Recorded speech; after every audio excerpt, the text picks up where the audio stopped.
mon Dieu. C'est le fun, Marie-Soleil en punition derrière. C'est rare, c'est rare que tu es là pour commencer l'émission. Ah, il n'y a pas de problème. Moi, j'aime ça. Je suis comme en observatrice. Parce que vous savez qu'il y a des abonnés ici, il y a des gens qui demandent à être là tout le long. Ah oui? Vincent Gratton. Moi, j'aime beaucoup ça. Fred être en arrière. Savard. Oui, mais t'aimes ça être en arrière. Oui, toi, tu c'est l'es comme moins souvent. impliquant, on dirait. Oui. C'est comme moins gênant. Charisme Extreme qui, des fois, gradue, vient faire un tour, mais on le rate. T'sais, il retourne vite en arrière. Il aime ça être en arrière. Les coulisses. Donc, Ce sont les coulisses de l'émission. Et parlant de coulisses d'émission, il y a une première aujourd'hui. C'est la première présence à l'émission d'Erika, mesdames et messieurs. Mais là, je suis un peu mêlée parce que humoriste, actrice, peintre en bâtiment, on a pu te voir dans Big Brother Célébrité. Comment tu sépares ton temps entre ces différentes activités? Je fais tout en même temps. C'est ça. La maison de Big Brother, c'est moi qui l'ai peinturée. C'est toi! C'est ça, simple. Mais mettons, peintre en bâtiment, là, en pourcentage, ça prend combien? Ben là, aujourd'hui, ça en prend quasiment plus de place. ça, là, bon, mais feu l'époque où je faisais ça de jour et le soir, je faisais des shows pendant Quand longtemps. même. Pendant Avec longtemps. un petit peu de peinture sous les ongles. Toujours. Toujours. Toujours, dans les cheveux surtout. Oui, c'est ça, exact. Et j'en profite d'ailleurs pour dire, on parle de réno et de peinture. La semaine prochaine, dès lundi, puis là, j'ai rien vu encore, vous aurez un nouveau décor. Mesdames et voyons. messieurs. On va pimper notre décor. C'est comme Design VIP vient faire un tour. Non, mais il y aura des changements un peu partout, donc vous verrez ça lundi prochain, l'émission. On connaît bien la pilule contraceptive pour femmes, et là, je le disais en ouverture, il y en a une nouvelle, oui, pour hommes maintenant. C'est actuellement à l'étude. Taux d'efficacité, 99 Pas d'effet secondaire. Et là, il reste à la tester pour voir si on peut la commercialiser. Mais est-ce que tu serais capable de donner toute cette charge-là à ton chum? Ou à... Ah oui. Oui? Oh oui. Moi, je fais partie des gens que tous les effets secondaires de la contraception, je les ai toutes. Puis c'est tellement d'effets secondaires, c'est tellement lourd. Fait que si en plus il n'y a pas d'effets secondaires, moi te dire par vengeance, j'aurais aimé ça garder une couple. Mais non, oui, je laisserais ça. C'est juste que ce que j'ai pas dit, puis je trouve que c'est là où le bas blesse. Il faut la prendre quelques heures avant. Oui, c'est ça, 2 heures, je pense. Mais à peu près, effectivement, il faut que tu prévois ton coup. C'est de la planification. Oui, non, mais tu sais, il n'y a pas de moment présent qui peut exister. Mais là. Il y le a pas Viagra de- aussi, il faut la prendre d'avance, hein, en passant. Ah oui, c'est vrai, OK. Oui, Fait mais que, c'est tant pas... qu'à ça. C'est là, je trouve, où ça devient inquiétant. Tu sais. Moi, j'en connais des gars pas fiables. Je sais pas à quel point je ferais confiance à certaines personnes. Pas sûr, Marie? Non, moi, je ne fais pas C'est ça, confiance. OK. Eh non, mais quelques heures C'est avant. une excellente nouvelle. Oui, absolument. Excellente nouvelle. Mais je pense que le bébé reste qui est dans notre ventre à nous. Moi, je préfère prendre en charge mon propre corps. Mais si l'homme peut en prendre, tant mieux. Ouais. Mais moi, c'est certain que je continue à veiller à ma propre contraception. C'est ça. Parce qu'il y a d'autres possibilités, messieurs, si jamais ça vous intéresse. Méthode hormonale, donc ça ressemble aux méthodes contraceptives féminines. Ça supprime temporairement la production de spermatozoïdes. Méthode thermique.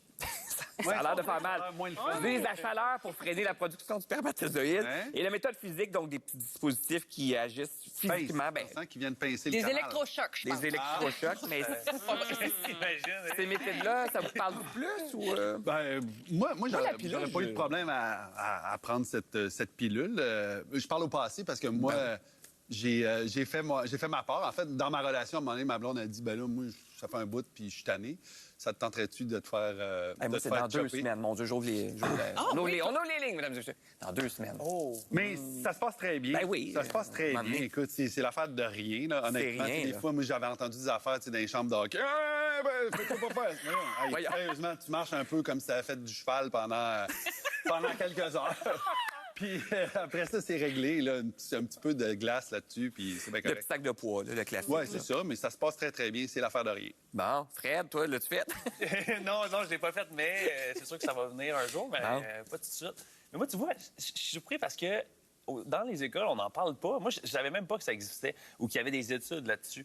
Fait que Mais ça fait comme 30 ans qu'on parle de ça, puis ça aboutit Ouais, y a pas. pas de punch, tu sais. ouais. Non, c'est on prend ça. pour acquis que c'est les filles, mais tu sais, Oui. je pense qu'on devrait en parler chez les gars. Mais j'avais pas séparé la lourde de tâche aussi. Ouais. Puis, tu parles Ouais. des effets secondaires. Ben mais aussi oui. la blonde, tu sais, c'est complexe. C'est lourd, Pourquoi on gérerait pas ça à 2, tu sais, rendu là? Puis en même temps, si tout le monde peut en prendre, il y a encore moins de risques. hein. Ben, c'est ça. C'est vrai, c'est les deux en Si prendre. les deux en prennent. Ben oui, les enfants, tout le monde. Tout le monde! Bord ouvert. Les Ah oui. pédales. J'ai une petite citation pour vous. Je suis une ancienne lectrice de nouvelles à CBC, mais maintenant, je ne les regarde plus. Donc, c'est la première phrase d'un article de Wendy Mesley paru récemment dans le Globe and Mail.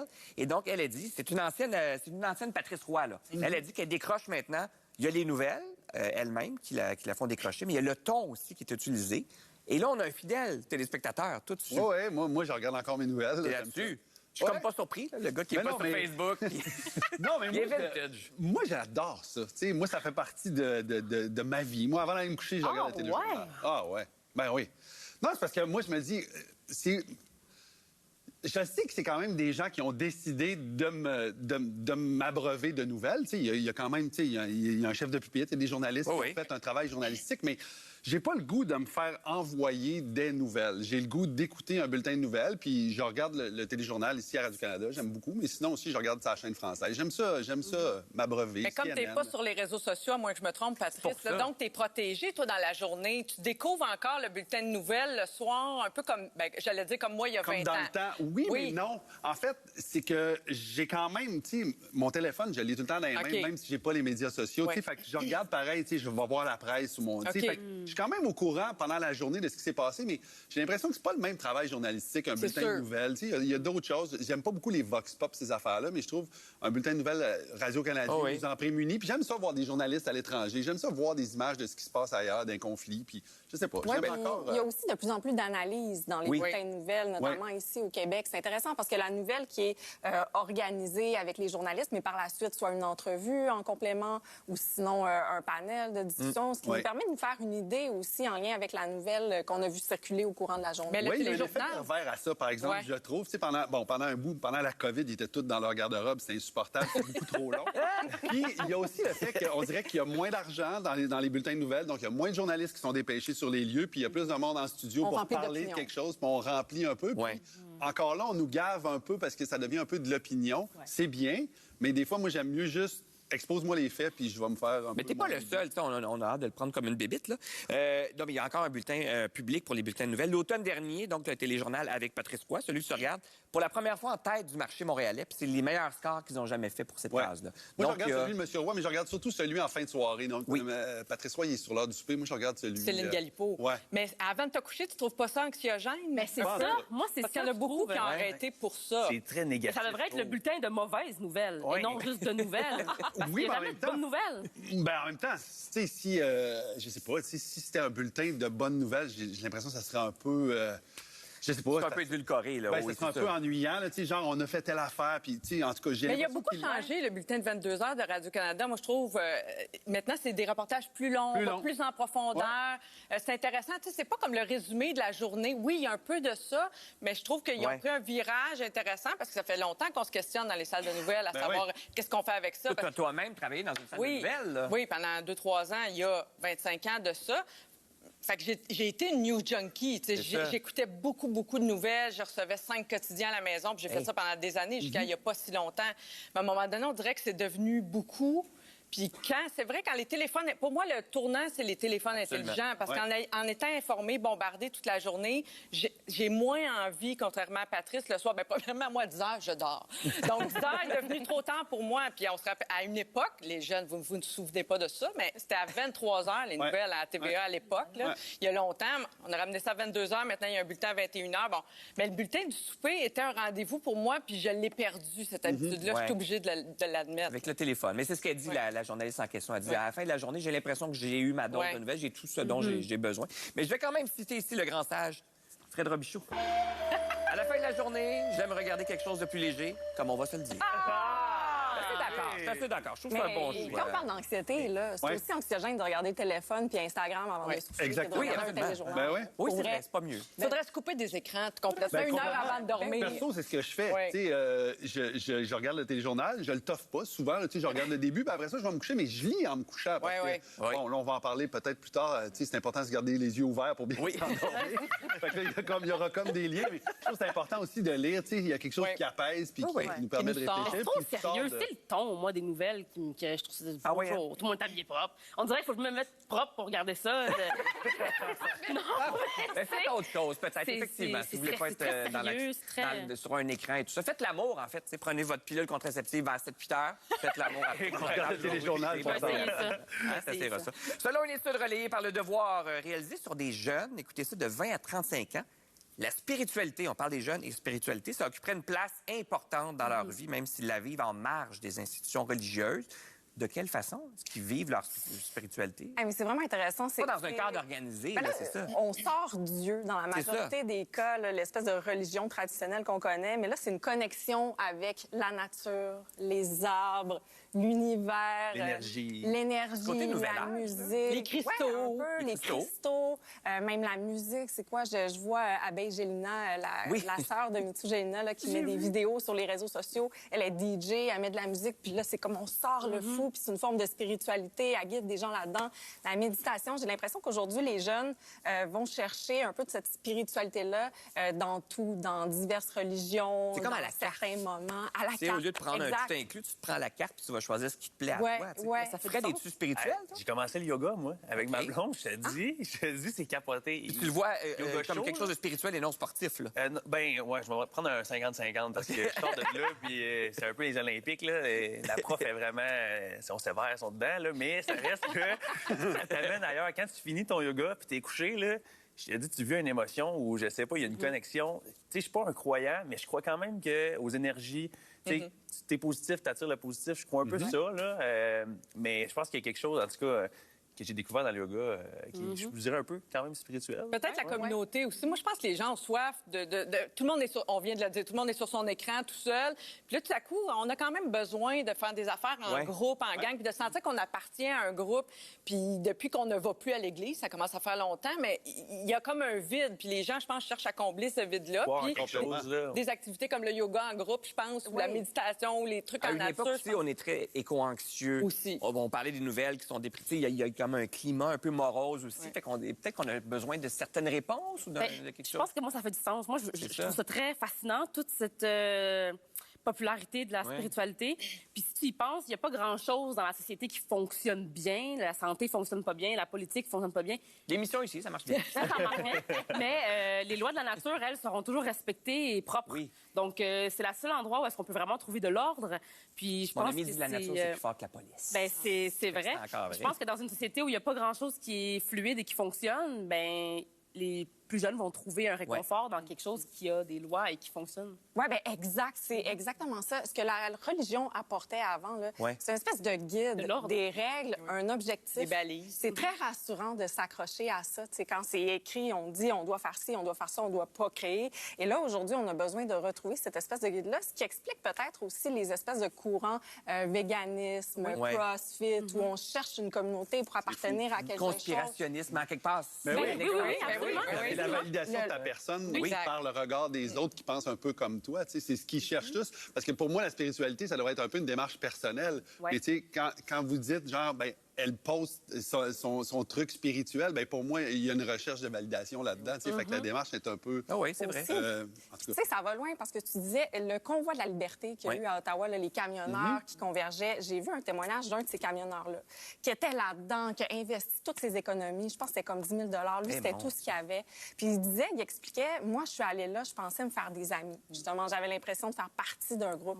Il est revenu chez lui par la suite, puis il a vécu une très grande déception parce qu'il a réalisé qu'il avait mis tout son argent puis qu'il n'avait pas plus d'amis. Mais ce qui l'unissait aux autres, ce qui unissait cette gang-là, c'était l'idée de se rassembler, de militer pour un objectif commun puis de créer des liens. Je trouve que ça explique bien des choses. C'est vrai. Tu vois, il y a 2 semaines, je suis passé à Ottawa, puis devant le Parlement, il y a toujours quelques résistants encore qui sont là avec leur pancarte Freedom et tout ça, oui. Mais je voyais à quel point... C'était comme une fête. Il y avait un petit campement devant le Parlement, puis ils écoutent de la musique, puis ils se donnaient des sandwichs. Fait que, tu sais, il y a encore ça. C'est comme la balle molle, c'est une raison de boire de la bière. C'est dans la ligne de balle pareil. On se rappelle, on parlait de liberté, puis au moment où il était là, les mesures étaient... On parle de COVID, étaient vraiment... c'était plus lousse, là, mais il était là encore. Mais pourquoi vous vous battez pour la liberté? On l'a, la liberté. Non, on est là, on aime ça, on continue. On est ensemble. Oui, mais l'être humain, tu sais, on est un être grégaire. On a besoin d'être avec les autres. Puis ce qu'on a beaucoup perdu, moi, je pense, en flochant la religion, c'est les rites, tous les rituels. Tu sais. Avant, il y avait les baptêmes, il y avait les... Tu sais, j'ai l'impression que ces affaires-là, c'est super important. Les marqueurs de vie. En flochant un peu la religion, en tout cas, en la mettant un peu de côté, j'ai l'impression que ça, c'est quelque chose qui manque à l'être humain. Ça tenait même les familles ensemble. Ben oui, complètement. Puis, tu sais, là, pour faire du pouce sur le truc du convoi de la liberté, ben c'était ça. Il y avait beaucoup de familles impliquées là-dedans. Les gens allaient là avec leur famille, les jeunes jouent, puis tout. Tu sais, il y a comme un feeling de communauté puis d'appartenir à un groupe. Je termine avec un mot qu'on entend de plus en plus avant d'aller à la pause, pansexualité. On entend beaucoup ça. Telle personne est pansexuelle, qu'est-ce que ça veut dire et tout ça. Ça vient avec son lot de mythes. Et il y a des trucs à déboulonner, disons, autour de ça. Et on a Erika ici qui est ouvertement pansexuelle. Oui. Qu'est-ce que ça veut dire? Donc, pansexuel, ça veut dire que je peux m'intéresser à une personne sexuellement ou de manière sérieuse pour avoir une relation amoureuse, mais peu importe le genre de la personne. C'est être amoureux de la personne. La personne. Donc, peu importe ce qu'elle a dans ses culottes, peu importe comment elle s'identifie, moi, c'est la personne qui m'intéresse. Il y a beaucoup de monde qui vont dire, t'es mêlé, tu sais pas ce que tu veux. Mais c'est pas ça du tout. C'est vraiment juste... t'es bisexuel. Les gens, oui, exactement. Mais non, c'est ça. C'est quoi la différence avec la bisexualité? C'est une bonne question. Absolument. La bisexualité, c'est quelqu'un qui est intéressé à l'être qui est une femme ou l'être qui est un homme. Mais il y a un milieu là-dedans. Il y a des gens qui sont trans, des gens qui sont non-binaires, il y a des gens qui s'identifient à toutes sortes. Le spectre est très grand. Donc, quelqu'un qui est bisexuel, c'est quelqu'un qui dit « Moi, j'aime les filles. J'aime les gars, si j'ai les deux sexes que j'aime. » Bisexuel peut aussi être, t'en aimes deux sur le spectre, t'es bisexuel, t'en aimes deux. C'est pas obligé d'être ces deux-là. Mais pansexuel, c'est vraiment plus peu inclusif. importe où tu te trouves sur le spectre. C'est pas la personne physique qui m'intéresse, c'est la personne morale, la personne à l'intérieur là, qui va m'intéresser. Mais tu dis quoi, mettons, aux parents qui nous écoutent, qui disent, mais attends un petit peu, là, mettons, déjà, il y a le coming out à gérer, mais là, celui-là, peut-être je le comprends moins. Donc, qu'est-ce que tu dis à ces parents-là?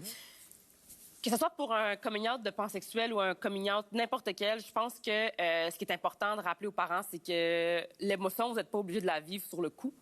La personne sera toujours queer. OK? Donc, d'accepter le témoignage comme une preuve d'amour, parce que de faire un coming out à quelqu'un, c'est une grosse preuve d'amour. Que vous soyez pour ou contre, la source de ce coming out-là est une source d'amour. Je te le dis parce que je t'aime, je veux te le dire. On vous a choisi. Là. Donc ensuite, que vous soyez contre ou pour, vous dealerez avec ça plus tard. Sur le moment, acceptez l'amour qu'on vous donne. Puis après ça, laissez le temps passer. Et après ça, allez leur dire si vous êtes pour ou contre ou si vous avez... Le choc initial n'est pas du tout bon pour traiter la question. Ce qui doit être traité, c'est prenez-le comme une preuve d'amour de votre enfant ou de la personne qui vous le dit. Acceptez cet amour-là. Vous dealerez avec les conséquences plus tard. C'est-tu bon, le classique? On le savait, ton père puis moi. On s'en doutait. Moi, je déconseille aux gens de faire ça. Je sais que ça vient d'une place où est-ce qu'on veut faire sentir la personne confortable. On veut dire, je m'y attendais, inquiète-toi pas. Par contre, la personne, elle a vécu un cheminement où est-ce que tu dois t'accepter, tu dois l'apprendre, tu dois vivre toutes ces étapes-là et tu arrives à un moment où tu dis « Ah, je suis ça, je fais mon coming out. » Donc, de me faire dire « Ah, mais je le savais. » Oui, mais moi, j'ai vécu quelque chose de très long là-dedans. Comme si l'interlocuteur est en avance sur toi. Exactement. Oui, c'est comme si dire, oh, mais tout ce que tu as vécu, ça vaut rien. Moi, je le savais déjà, c'était évident. Ça minimise un petit peu aussi. Exactement. La chose en Donc, tant prenez le temps, acceptez l'amour, vous délirez avec ça. T'as dit queer, rapidement, là, j'entends la musique, mais t'as dit queer. Queer, c'est-tu pan ou... Queer, c'est tout ce qui est dans LGBT. Donc, que tu sois lesbienne, t'es queer, gay, t'es queer, pan, t'es queer. Catégorie C'est parapluie, là. c'est un terme parapluie. Exactement. C'est top chapeau. Merci d'en parler. Ça fait plaisir. Après la pause, Fred nous parle, lui, de son ancienne relation trouble avec les stéroïdes.